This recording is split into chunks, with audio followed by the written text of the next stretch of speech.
Tonight, we have Gary Chapman with us. And he has graciously volunteered to do something a little bit different.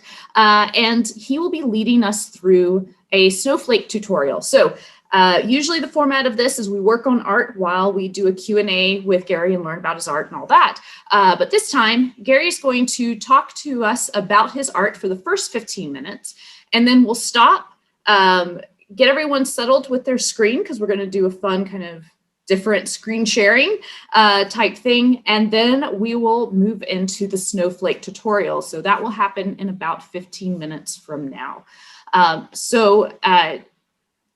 When you have questions with that, be sure to message, if you're having any tech problems, message Amanda or myself in the chat, in the private chat for that. So now I want to go ahead and get us started. And you can always message us in the chat if you do have any extra questions regarding any of this. But I want us to go ahead and get started. So I'm going to introduce Gary Chapman. Gary is the professor of painting and drawing here at UAB. He earned his degrees in art and industrial arts from Berea College and a MFA in painting and drawing from Cranbrook Academy of Art. Before joining the faculty of UAB in 1990, Chapman taught at the Interlochen Center for the Arts and Aramont School of Art and Crafts. Chapman's paintings and realism seek to go beyond the realistic for a better understanding of what is real and what is truth. His work ranges from deeply personal to exploratory in his quest of understanding. Chapman has had over 70 solo exhibitions throughout the United States, including Montgomery Museum of Fine Arts, the Art Center of St. Petersburg in St. Petersburg, Florida, University of Cincinnati, University of Georgia, the Indianapolis Art Center, and has participated in numerous group and invitational exhibitions, both nationally and internationally. Chapman's work has been reviewed extensively and is published in over 20 catalogs and books, including New American Paintings. His awards and grants include the Joan Mitchell Call Legacy Artist, National Endowment for the Arts Fellowship in Painting, and the Individual Artist Fellowship from the Alabama State Council on the Arts. Chapman's work can be found in the collections of 10 museums, as well as many corporate and private collections throughout the country. So welcome, Gary. We're really excited to have you with us and excited for the Snowflake tutorial, but I'm going to turn it over to you because I want to learn more about your art first. Awesome. Thank you, Christina. Thank you, John. I just want to thank all of you for being out there. I got to see a list of the people who have registered, and wow, I'm delighted to see so many of you out there. I just wish we were doing this in person. It's a strange time, but we're getting through it, and it seems like there's a light at the end of the tunnel. I'm very proud of UAB and all its accomplishments during this interesting time. Gosh, I see former students out there. I see current students out there. I see Aramont students out there. I see friends of Aramont out there. I see a few of my family doctors. I see Tara, and evidently she has friends from India and Israel that might be on. And I even see Aunt Cindy's out there, and my sister Kelly and her friends, and people from the Tennessee Arts Academy, and the list goes on. So welcome, cool.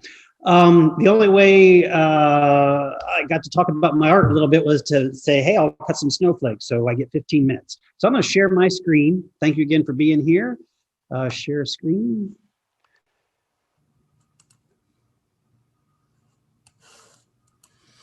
Slideshow. And Christina, can I get a thumbs up that you see my show?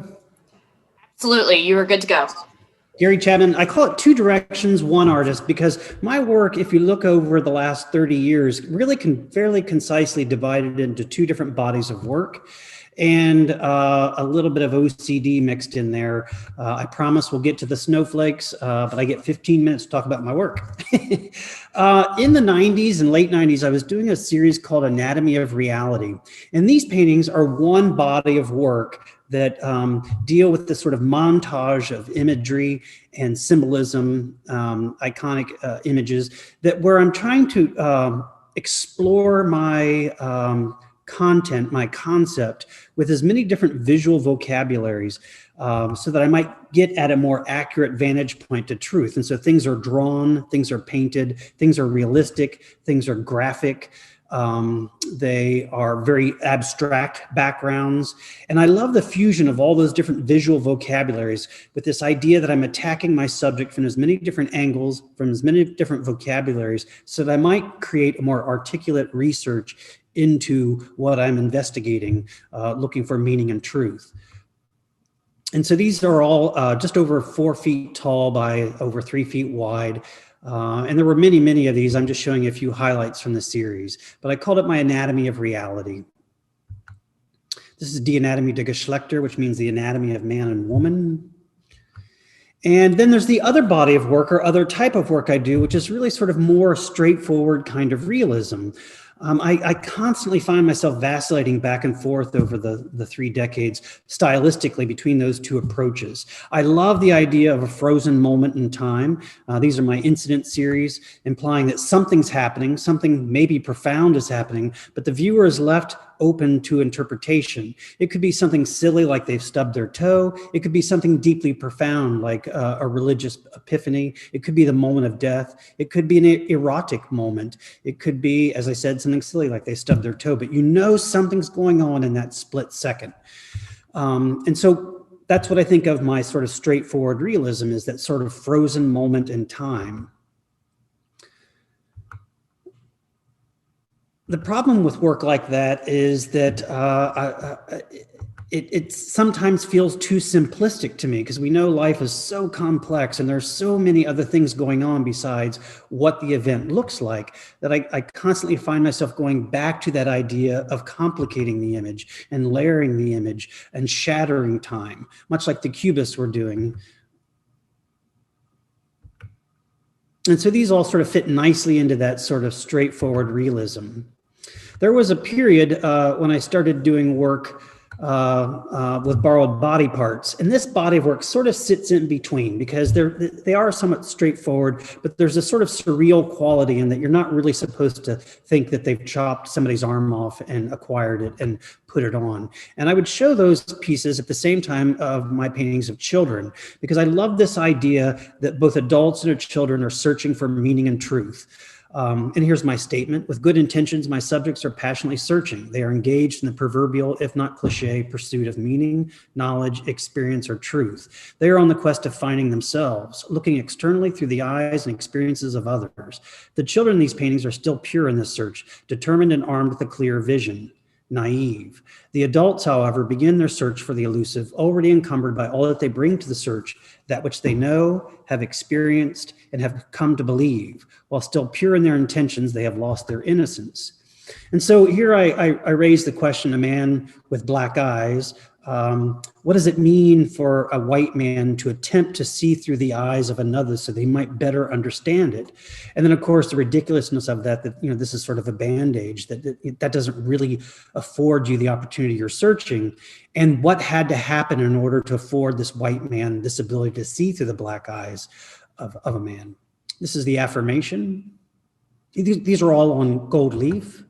This is Man with New Voice, questioning what does it mean when a black man feels pressure from society to speak more like a white man so that he might be either better understood, appreciated, or respected. And what does that say about society? This is Boy in a Truck. Ambush at Tenderfoot Acres. And this is Woman with New Voice, and it raises the same question. What does it mean when a woman finds herself in a male-dominated workforce and feeling the pressure to take on more masculine attributes, to speak more sternly? What does it say about her? What does it say about society and those pressures that we put on women? This is Man with Black Eye Listening. And this is Man with New Voice Listening. This is Salamandrina. Many of the children are, in fact, my daughter. This is Woman with New Voice. So I wanted you to see these appendages, and they're purposely painted a little differently. They're a little more painterly. I wanted you to question whether they're really flesh or they were just some sort of rubber prosthesis. This is the swimmer. This is woman with right arm. Now, as these got bigger, I started leaving areas undone, like you see in her chest there, because I wanted you to, I want sort of a la Montgomery, I wanted to remind you that this was a painting. This is not a pipe. And so it suggests that, while horrific as this first might appear, it is a metaphor for something else, allowing the viewer to take it somewhere else. This is Man with One Wing. And this is a self-portrait. And here you can see I'm kind of bringing in those collaged elements again. This is Dada, a message to my daughter, Sadie. Her name is spelled out through all the implements there, S-A-D-I-E, scissors, arrow, dove, ivy, Elijah. This is X plus Y equals Z, conversation I'm having with her about logic. I was a diver and have always been fascinated with flight. And then there's the Helmet Project, which I did some time ago. It's this group of 12 fictitious characters who have fashioned these helmets to render themselves blind. And the idea is that they're so tired of living in this digital world where they're so easily duped in believing something that they see that they can no longer believe in what they see. At 8 a.m. on September 11, 2001, it was easy to perceive our lives as serene. We were safe. Even while Bernie Madoff's crimes are being exposed, most saw our economy, our country, as prosperous. We led the world. And while the scientific community embraces a vision of quantum mechanics and string theory, shattering our basic understanding of the observable universe, we are left behind only capable of viewing Newton's world. We are blind. We are a visually biased society living in a time in which we can no longer believe in what we see. So there are 12 of these helmeted figures. There are white people and black people. There are children. I wanted to mix it up. There's a person of Asian descent because I wanted it to be this very inclusive group of people, this fictitious group of people that had given up on vision and look internally. So I worked with photographers and we installed these interesting and creepy and beautiful spaces all over Birmingham and Montgomery. And the only rule I had with the photographers was that we should never have a real person in the space. I wanted it to feel abandoned or empty. This is a church in Montgomery.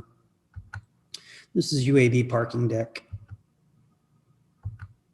This is the gym downtown Y, an abandoned building, the Southern Museum of Flight, corporate tower in downtown Birmingham. Another church in Montgomery. Many of you know my daughter has had a heart transplant and had heart surgeries all throughout her life. She's doing really well. She's 24. But after all that year of intense waiting and getting through it all, Sadie went back to school. And it was once everything was okay with her that I kind of fell into a bit of depression. And I didn't know how to work through it. I would go to my studio and I just couldn't get anything done. I couldn't go to the easel.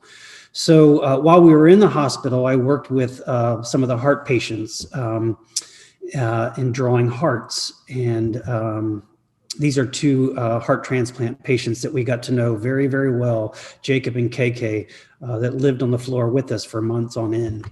And there we are working on the heart drawings. We had a beautiful little lobby at the end of the hall that we could work on them. And so these are the three hearts. The first one is the left hypoplastic heart that Sadie had. The second one is the heart that she and her donor share. And the third one is a sort of a dialogue about Sadie and her thorny exterior. There they are. And a tattoo that I designed. These are the 108 black paintings. The only way I could paint was just to do something mindless. So I decided I would create 108 paintings to represent the 108 days we waited for someone to die that had a vision to give their organs to another. And so they're on glass. I built crates to contain them. And then that got me painting, and I did 2 and 3, which are dedicated to my family, the 3 of us who got through this, and the 2, which is Sadie and her donor, and how they become one.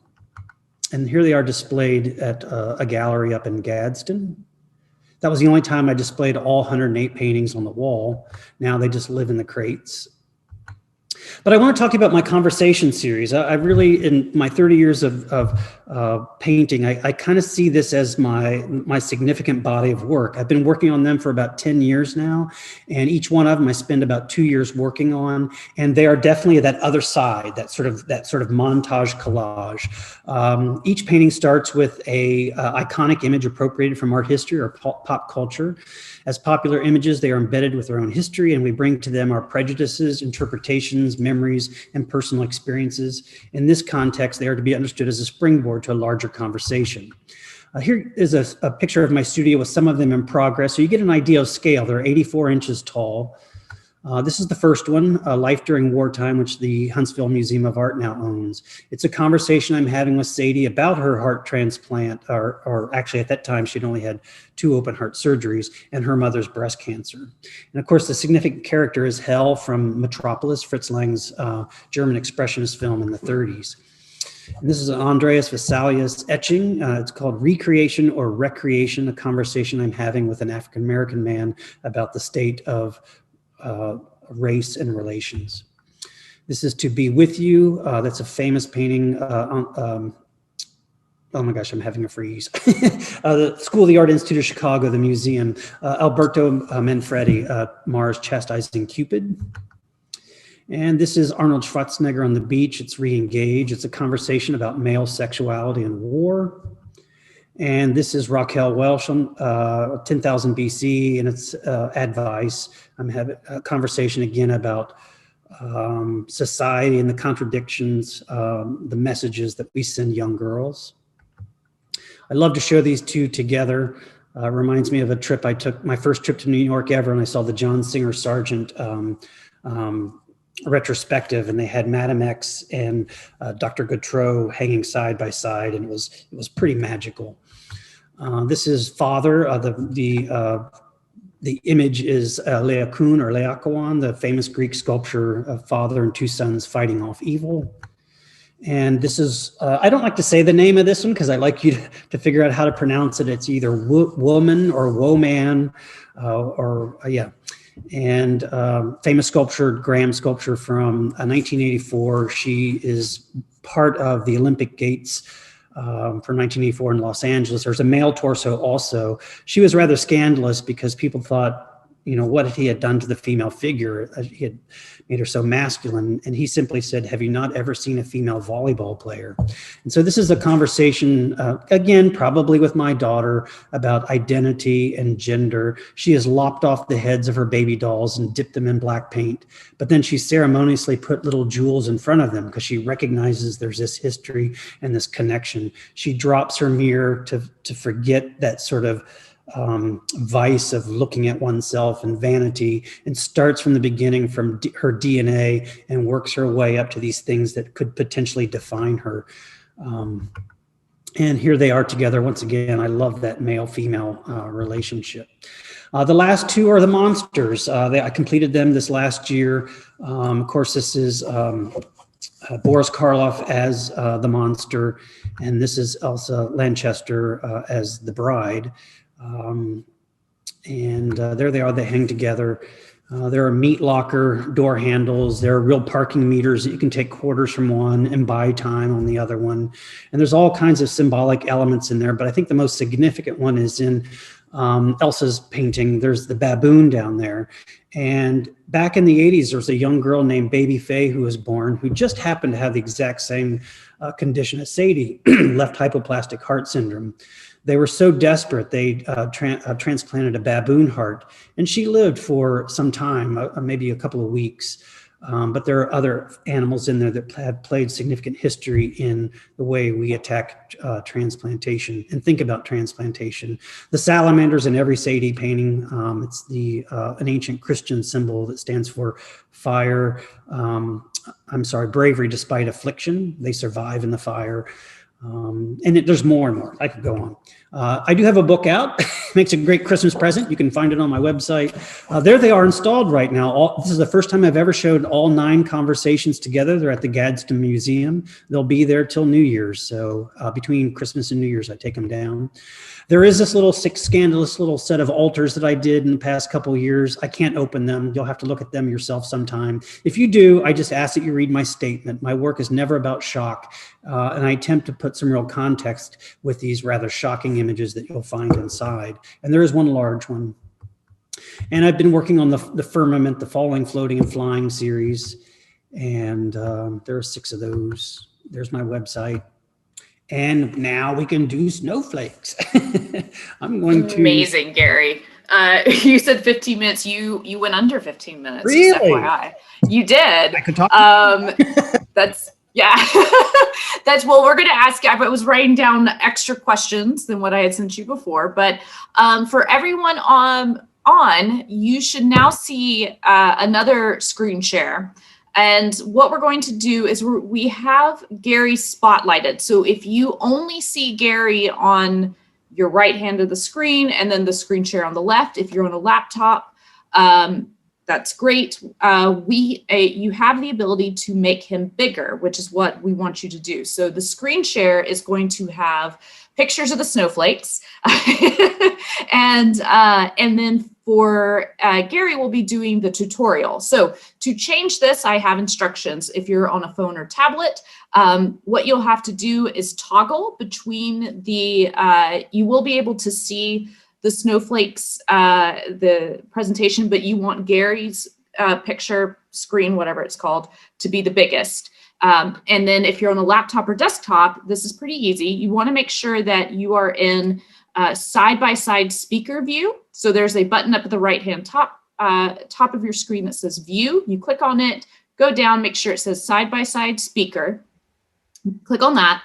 And then in between Gary's picture and then the PowerPoint, you want to find these 2 little lines and you roll your mouse over it, click on those 2 lines, and you can shift your screen to have Gary start to become bigger on your screen, and then the screen share becomes smaller. So if you are having issues with that, just let me and Amanda know in the chat, and we will help you get through that. But now it's time to do some snowflakes. Excellent. I am going to change my camera view. Okay, so you should have paper. Just regular old photocopy paper is perfect. You don't want anything much heavier than that, nothing much lighter than that. You want a pair of scissors, and that's it. I will go through this several times, but the first couple of folds are really sort of your classic folds for mini origami exercises or some of the things we did in elementary school. I'm going to flip my page to vertical, and then basically I just want to bring over one corner till it lines up along that side, and you want to line that up perfectly. I like to get this point established first, got my finger on it, and then I rotate this back and forth, and I zip it up. So that's our first fold. Real easy, pretty straightforward. I'm going to go ahead and do the next step, which is I'm going to cut along that line. And basically, for paper airplanes, that's one way to make a tail. Cut right along that line. I'll go through this again. Don't throw that away. That's my grocery list. I cut over 500 snowflakes each Thanksgiving to Christmas, and I have stacks of these. So that's a great grocery list. We don't need it for a snowflake though. Okay, so here's our fold now. We've basically got a pyramid that's open on both sides, or that way. So I'm gonna take that pyramid and I'm gonna fold it right in half. And again, the more perfect you line things up, the better your snowflake will be. And now we've got another pyramid. This time, one side's open and one side isn't. I like to work from the open side. That way you can always hold them together to make sure they're not shifting around on you like that. And so this is the hardest fold, you guys. And we're gonna share a diagram with you here in a little bit, but I'll do it multiple times. But where we've been folding everything in half, Now we want this one time, we want to fold it in thirds. And there's the diagram right there. So here's my pyramid.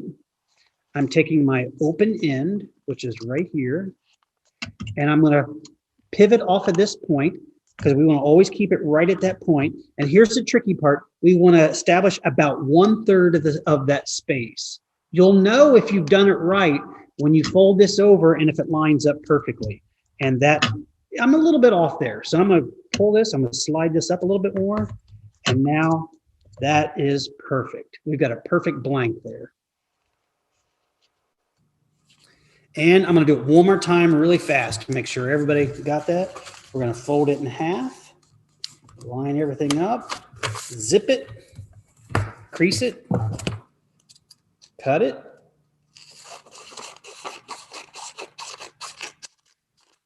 Save your tail, take the pyramid, fold it in half, line it up perfectly. Then here's the tricky part. Here's the open end of my pyramid. I'm going to grab those two and I'm going to fold it to 1/3, approximate it. I'm going to push down that point, rotate it how I want it. Let's see if we got it this time. I got it perfectly that time. There's our blank. We want all these things to line up just like that. Okay, I will go back to that if we need to, but let me go ahead and show you the next step. This is what I call a blank. We're ready to cut snowflakes as soon as we get rid of these ears. Now your blank has two sides. It has one place where you see a diagonal line, and then it has another place where you see a diagonal line and a straight line. That straight line is the one we want. And we're just gonna cut right along there and get rid of those ears. Those ears, that is trash. I don't know what to do with those. That's our true blank. Our true blank is a piece of pizza or a piece of pie that has an open side and a closed side. Now, here's where we start cutting. I like to do the outside cut first. It's the only cut for right now that we will cut from one side all the way to the other. But we want to make it as interesting as possible. We don't want to just cut it over. I'm going to take my open end, and here's the goal. Start cutting in, and then you want to end up on the other side with an interesting shape. I'm just going to do a really simple shape like this, where I cut, I start out way up high, cut way down in, and came out short. So now we've got a high side and a short side. Let me show you what that does. That's going to be the shape of our snowflake. So it's a really dynamic shape. There we go. Now, that's the shape of our snowflake. Now, all of our cuts have to go in one side and come back out that same side. We will never cut all the way through or you lose your snowflake. But we want to do that on both sides. So I'm going to do a simple one here. Now, the closer you put your cuts together, the less paper you'll have, which makes them look more delicate and a little more interesting. So I'm going to cut right there. And now I've cut that little notch out. Just to give you an idea where we're going. You can see there's a hole there now. Okay, now I can cut from the other side as well. I'm gonna cut in here, and I'm just gonna do a little small cut. And then this time I'm gonna cut again all the way over, but not out, it can't go out. And I'm gonna cut there. Let's see where we're going with this. We open this up, and that's kind of how our snowflake is starting to take shape. I'm going to come back here, close it all back up again. I'm going to make a sweeping cut over, but not all the way through. This time I'm going to open it up a little bit. So now I got a little wider space in there. I'm going to flip it over here. I'm going to cut there. I'm just going to do a real simple one right now. Just get through it fast so we can see. I'm just going to keep zigzagging like that. Actually, I'm going to make a bigger hole this time. So now I've cut into here. Now I want to cut down here. You know, I'm constantly turning my snowflake, and let's just make it open in there. Now, I kind of lied to you. There is one other time you'll cut all the way through, and that's down here at the point, because you don't want a solid center. So I'm going to come over here, and I'm going to cut up at an angle, and then I'm going to move my tray so you can kind of see the snowflake unfold. There's that. There's that. And you want to fold them back so they really do flatten out. And then you open up like this. And so what started off to be a really pretty simple snowflake, it really has a nice sort of pattern to it. Okay, So let me show you a couple things to think about. Here's a blank. I've got another blank. I'm going to, it's so weird that I can't hear any of you talk or ask anything or say anything. But let's remind ourselves what I did. There's our snowflake. Well, how did I get there? All you have to do is put that piece of pie up there and look at it. So you can tell that what I did was I cut from there, I cut down in and out. And then the mirror image of it is over there. So let me show you another demonstration I have for you. There's a blank where we cut the ears off. There's a blank where I did my first simple cut. I started up high and I came down in. I did that in one cut. You can do your shape cut in as many cuts as you want, but it's still working from one side to the other. You see what I mean? This is the top of my blank. I cut in, back out, back in, and back out, and I worked my way to this side. Now we can get even more complicated with that. Look at this one. That's still just one cut. Or when I say one cut, I mean I cut in, out, in, out, in, out, in, out, in, out. And now that's going to be the shape of our snowflake. We're going to have a much more detailed snowflake, but we have to go in here and cut in all these inside things along this side and all these inside things in this side.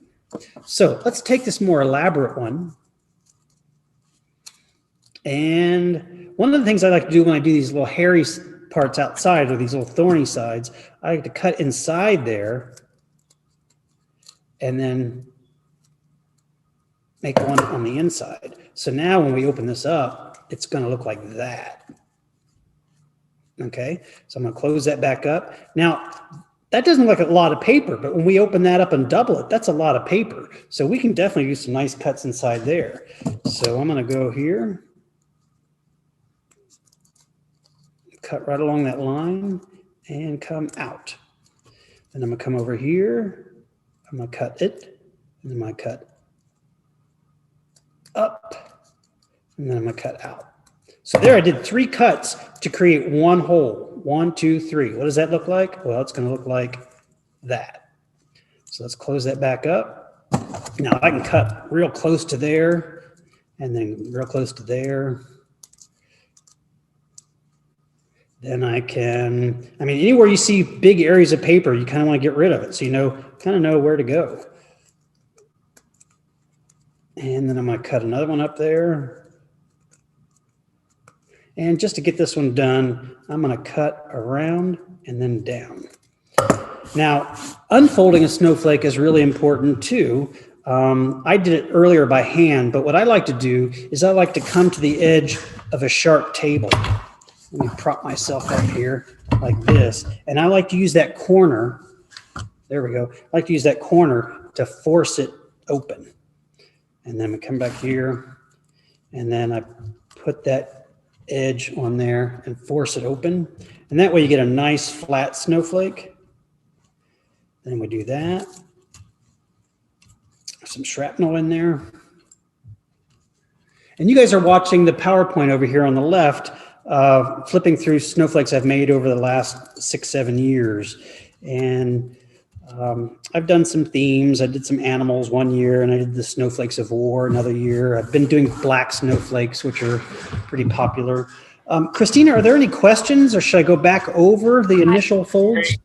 Gary, so Dana just posted a question. She said, so how does a motorcycle driving, chiaroscuro loving artist such as yourself take up snowflakes? I have several answers to that, but I guess the most honest one is one day I was teaching, and it was obviously the winter season. It was in December, and I had nothing to do when my students were working on their final projects. So I cut a couple of 4-pointed snowflakes, real simple snowflakes. And just as a joke, I went over and threw them on my colleague's desk, Aaron Wright. And about an hour later, he came back and he threw my snowflakes on the desk. He went, "Snowflakes have 6 points."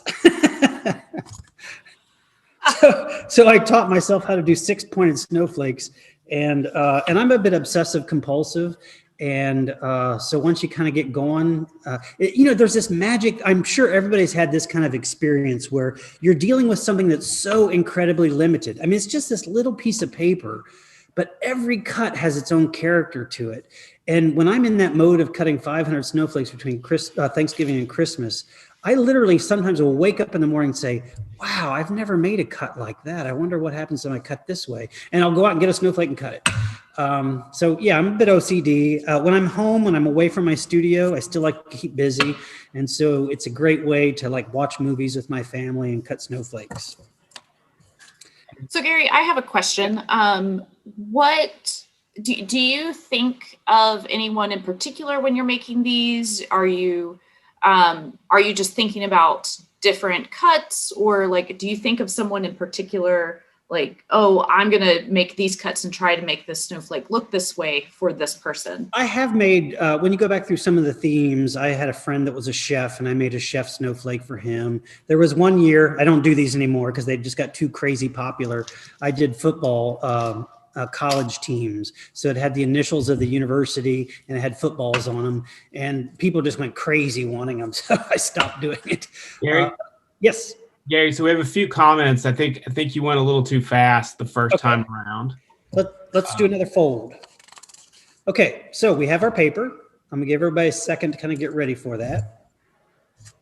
We'll go a little slower on this one. Of course, it's that classic fold. You just fold over. What you're gonna do is end up creating a square.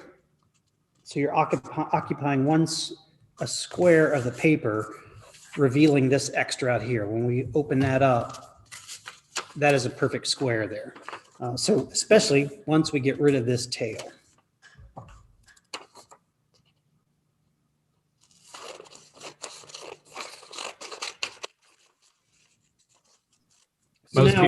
Most people seem to agree that you lost them the first time on the fold. Oh, really? Yeah. Okay. So go slow, Gary. There's the paper. I'm going to take this corner up, marry it along this side. Get that point down. Line all this up really well, and then I'm going to zip that down. That's a really simple fold. Right over like that. And Amanda, if you can go ahead and put up the diagram of the more complex fold, so it's already up when we get to it. And then we end up with that. Gary, I'll ask you when you give me a pause when you get to the part where you fold it into the thirds. Okay, you bet. So then I'm going to cut this tail off.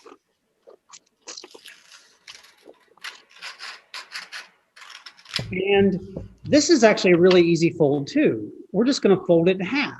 We have the long side of the pyramid. So we just take one side and bring it over to the other side. Line it up with that point right there. If you line that up perfectly, this zip will go well. There we go. So now we've got another pyramid again. And one side of the pyramid is open and one side is closed. And John, this is the tricky fold. So I think there was a little confusion when you say the third, like the third of what? You mean the third of the width of the whole thing? We want to divide this into thirds.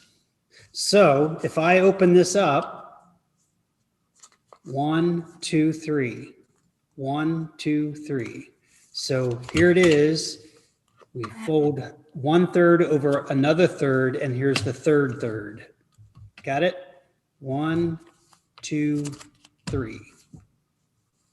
Fold it over, and everything should line up. So let's do one where I don't have that third fold. Here's that pyramid. Here's the open end. I like to work from it because I can control it. So I rotate off of the top of the pyramid, that point, get it there. And then you have to guess what would create 1/3. 1, 2, 3. So it's probably right around in there. And we'll know when we bring this over, and look, that's too long. It overlaps a bit much. So I'm gonna pull this up, and there it is. And now that lines up pretty well with this side. And now we've got a blank. And that blank has that horizontal line and diagonal line, or just the diagonal line. So we want to take that horizontal line and cut those ears off. Now, let me show you a couple of snowflakes that I've cut in advance. For those of you that are getting along pretty well, let me show you something. Like, here's a Christmas tree one. This looks like it might be difficult, but it really isn't that difficult.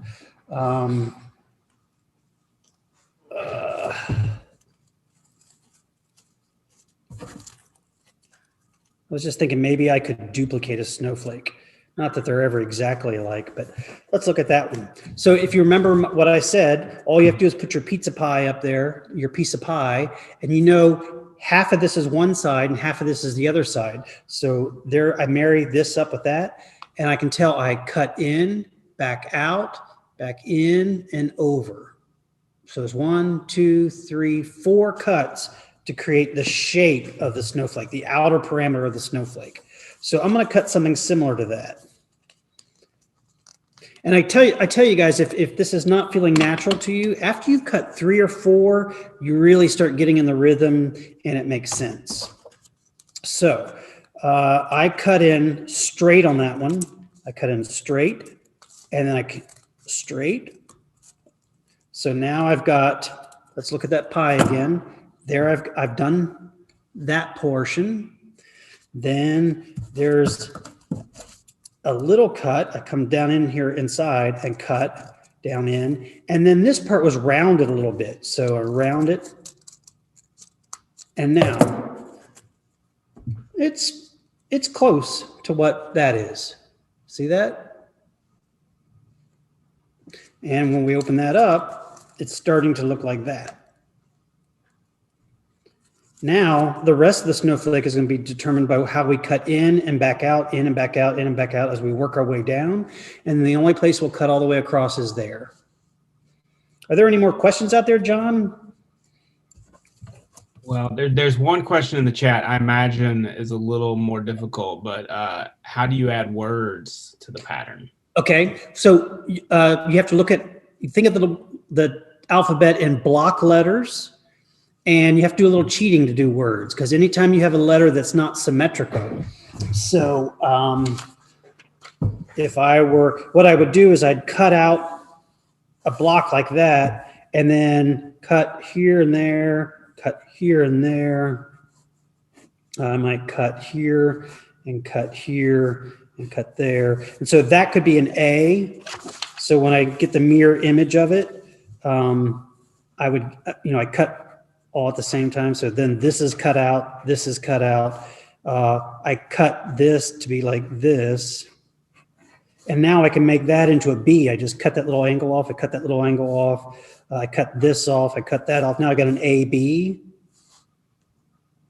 Yeah, you have to, with whatever letters are not symmetrical, you have to cut them out afterwards at the end. I imagine the first time you're doing a few, it's sort of trial and error. Oh yeah. And there's no such thing as cheating. So you can always sit here, some of my animals, I would draw half of the animal here and then cut through and create it. Patricia says it's still a little too fast. Please help us orient with open closed sides before cutting. Okay. Yeah, I hate that we can't do this in person. There's our paper. I like to start vertical, fold that corner over, zip that up, get rid of the tail.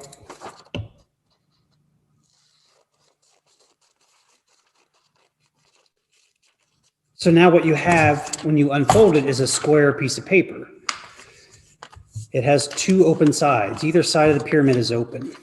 So I'm going to take it from long side and bring it over, fold it down, and now we've got a smaller pyramid. Here's the long side of the pyramid, shorter sides of the pyramid. This side is open-ended, this side is closed. This side is open-ended, this side is closed. I like to work from the open-ended side. I'm going to take it over here. And again, I have to approximate 1, 2, 3 equal shapes, equal spaces. So I've done enough to know it's about right in there. It always looks a little smaller to me than what it needs to be. And that one lined up perfect. That one, yeah, right on. 1, 2, 3.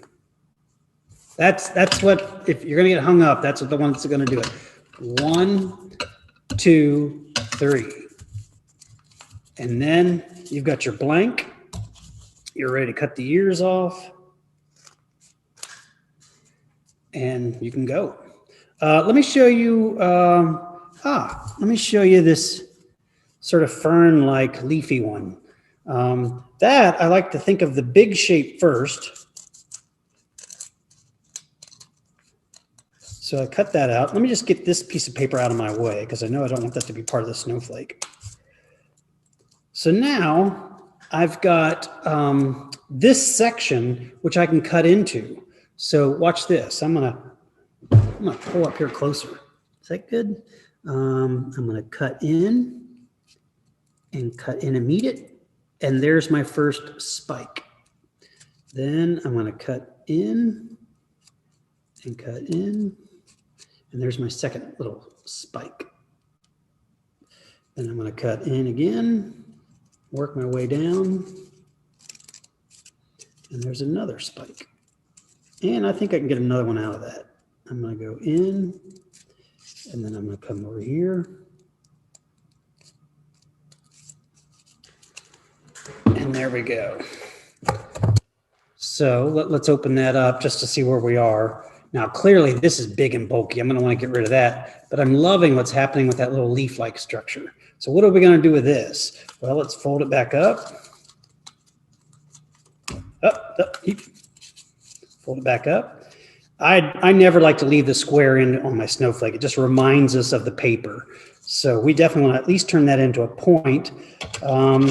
Let's turn it into like a little leaf that extends up and then come back and do that and cut that out. So now we've got that as our shape of our snowflake. Close this up, we're ready to keep cutting. I'm gonna move my board so you can see the contrast on the green paper, or the green panel. So that's our piece of pie.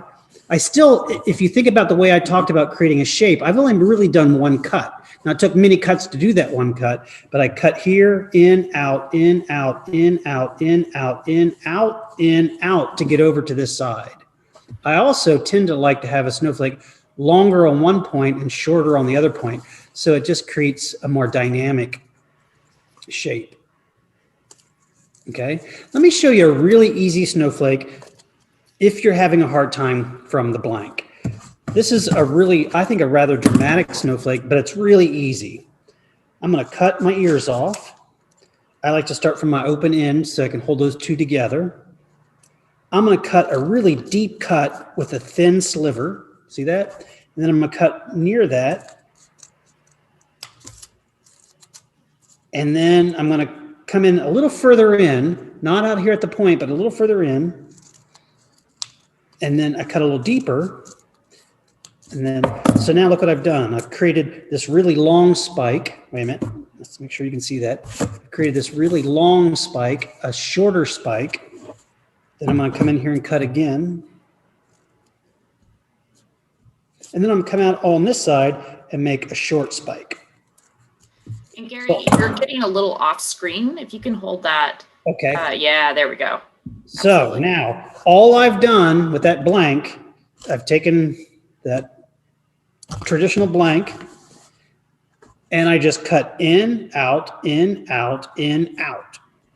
But I left it shorter on one side and longer on the other side. That's a really easy snowflake to do. Now, there are things we can do here.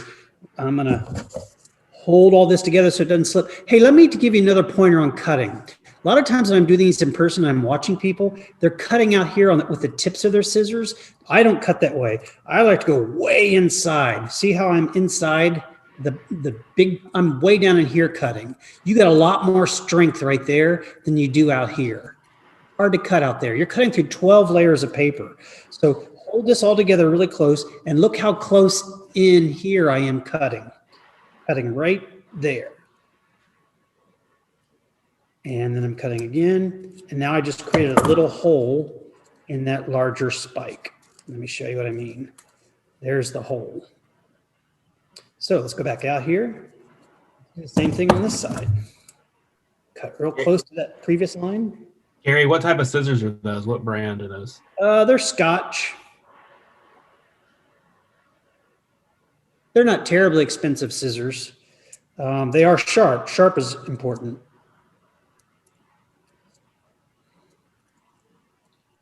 Now, I still got lots of paper over here I can cut through. So again, if you've got thick areas in your snowflake, they're just not very delicate. You want them to have a lot of detail. Gary, Now, as we're doing this, I have a question or get you to kind of expand upon for your art. okay. In your classes, you don't only just teach art, you also have lectures on crating and framing and things like that. Can you go into that a little bit more about why that's important and why you teach it? And Sure. You know, it's one thing to teach students how to paint, which I very much believe in. I have a very regimented how-to paint class in the beginning, but then it's all about, you know, what do they want to do with this language? And so my painters paint abstract, high realism, and everything in between. It's really about finding their voice. But there's so much more that goes into being an artist than just making the paintings. I have a second degree in college in woodworking, and so I build my frames and stretchers and crates. And if you can do that, you can afford to do a lot of things with your art that otherwise you have to pay people to do. And so I've just found it really important in my work. And, you know, I want my students to know how to photo document their work. I want them to know how to frame their work. I want them to know how to ship it if they get an exhibition. I want them to be comfortable with hand tools. I want them to be comfortable with a camera, because there's so much more to painting and making art than just simply sitting at the easel. Gary, Yeah, Gary, go ahead. Build some of the best painting crates I've ever seen in my life. Just absolutely. Thank you. And the beauty, you know, I always tell my students that the beauty of building a good strainer is that you paint on it, and if the painting sucks, then you tear it off and you put a new canvas on so you're ready for another one. If the painting is beautiful, then you're sure it's on a good strainer. And the same thing goes with a crate. You know, you build a great crate and it should last through the shipping. And if it does, you can use it again to ship another piece. So, so there's a really pretty simple snowflake that was just cut with straight cuts in and out, and then same thing on the sides, in and out, in and out. Gosh, I wish I could see some of your snowflakes. Well, we can actually do that here in just a second. We are pretty much out of time. Oh, no. So what I think we'll do now is, Amanda, if you will stop your screen share, and then I will switch us to, I'll remove the spotlight. And then if everyone wants to kind of switch theirs to gallery view, and then turn on your camera, and we can all show where we're at, if you've made one or multiple. I was able to make one. And then we'll be sure to screenshot them. I know what I'm doing with the rest of my night. Excellent. This is amazing. Wow, those look awesome. Guys, this is amazing. Yeah. So what we would love for you guys to do, as you, I'm sure like I am, you're going to do this the rest of the night. What we would like you to do is when you're done or you get one that you really like, put it on Instagram and tag us at AEIVA UAB. That's AEIVA UAB. And then we will share it with Gary and everyone else. And we would love to kind of see what all you guys end up doing. Oh, Emily, I love that. Oh, I see Anna Kaltakina out there, and I see Dave and Marnie Overpiller, and oh my. Yeah, and Gary, turn your camera back around so we can see you too.